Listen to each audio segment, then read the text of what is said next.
যারা দয়াময় আল্লাহকে না দেখে বিশ্বাস করে তাদের এক মহা পুরস্কার দেওয়া হবে। এই পৃথিবীর মধ্যে অনেক নিদর্শন রেখেছেন। এই নিদর্শনাবলী অবিশ্বাসীদের কাছে পৌঁছানো হয় আল্লাহর হুকুমে, কিন্তু তারা আল্লাহর প্রতি ঈমান আনে না। তাদের ব্যাপারে এক ভয়ঙ্কর কথা বলা হয়েছে পবিত্র কুরআনে।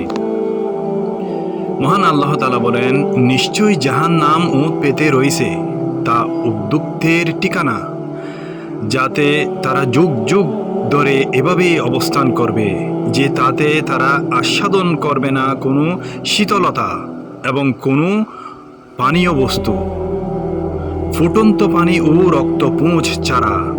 এটা হবে তাদের পরিপূর্ণ প্রতিফল। তারা নিজেদের কর্মের হিসাবকে বিশ্বাস করত না এবং তারা আমার আয়াতসমূহকে চরমভাবে প্রত্যাখ্যান করত। আমি প্রতিটি জিনিস লিপিবদ্ধ সংরক্ষণ করেছি, সুতরাং তোমরা মজা ভোগ করো। আমি তোমাদের কেবল শাস্তি বৃদ্ধি করব।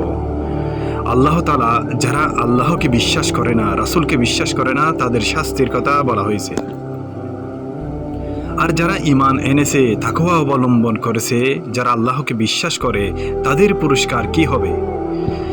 মহান আল্লাহ তাআলা বলেন, যারা তাকওয়া অবলম্বন করেছে নিশ্চয়ই তাদের জন্য আছে সাফল্য, উদ্যানরাজি ও আঙ্গুর, সমবয়স্ক নব যৌবনা তরুণী, ছলকানো পান পাত্র, সেখানে তারা কোনো অহেতুক কথা শুনবে না এবং কোনো মিথ্যা কথাও না। তাদের প্রতিপালকের পক্ষ হতে পুরস্কার স্বরূপ আল্লাহর এমন দান যা মানুষের কর্ম হিসেবে দেওয়া হবে।